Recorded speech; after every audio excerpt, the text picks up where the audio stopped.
The 4 disciplines of execution are designed to create a winnable game. They give you the power to execute your most important goals in the face of competing priorities and distractions. The disciplines are powerful yet simple. They are not, however, simplistic. They can be tricky to apply and sustain because they require us to work differently than we normally do. Discipline 1 is focus on the wildly important. It requires you to focus on less in order to accomplish more. You start by selecting one wildly important goal, or WIG, instead of trying to work on a dozen goals all at once. We're not suggesting you ignore the work necessary to maintain your operation. We are suggesting you narrow your focus to work on what you want to significantly improve. Most intelligent, ambitious people don't want to do less, especially if it means saying no to good ideas. They're wired to do more, but there are always more good ideas than there is capacity to execute. When you choose a wildly important goal, you identify the most important objective that won't be achieved unless it gets special attention. In other words, your normal course of business won't make it happen.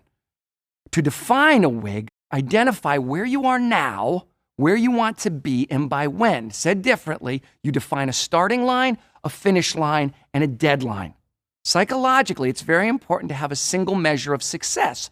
This is the discipline of focus, and it's the first step to creating a winnable game. Discipline 2 is act on the lead measures. No matter what you're trying to achieve, your success will be based on 2 kinds of measures, lag and lead. Lag measures track the success of your wildly important goal. Lags are measures you spend time losing sleep over, right? Revenue, profit, quality, customer satisfaction. They're called lags because by the time you see them, the performance that drove them has already passed. You can't do anything to fix them. They're history. In contrast, lead measures track the critical activities that drive or lead to the lag measure. They predict the success of the lag measure and are influenced directly by the team. A common example of a lag measure is weight loss. Which activities or lead measures will lead to weight loss, right? Diet and exercise. Proper diet and exercise predict the success of weight loss, and they're activities we can directly influence. Right? Now, simple enough, but be careful. Even the smartest people fall into the trap of fixating on a lag measure they can't directly influence. This is because lags are easier to measure and they represent the result we ultimately want. Think of a lead measure as a lever that moves your wildly important goal.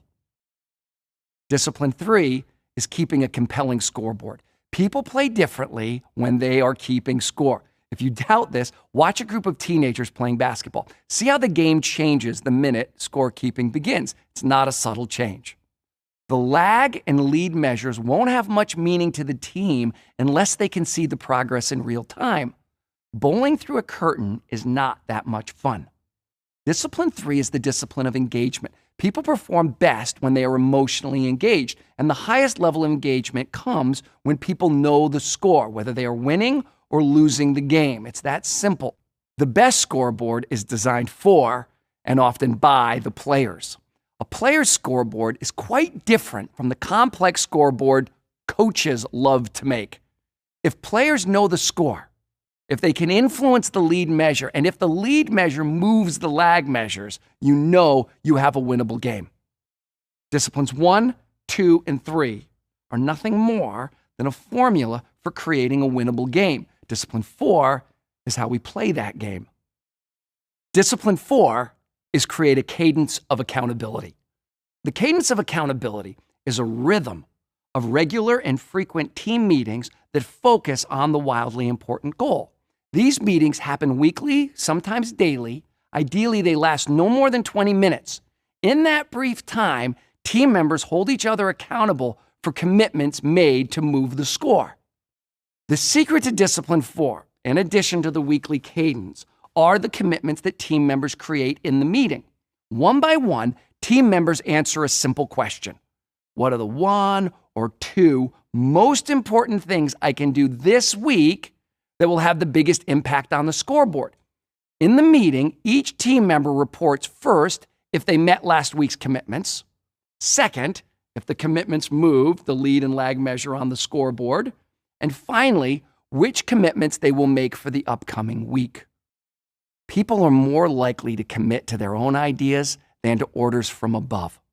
And when individuals commit to their fellow team members, not only to the boss, the commitment goes beyond professional job performance to become a personal promise.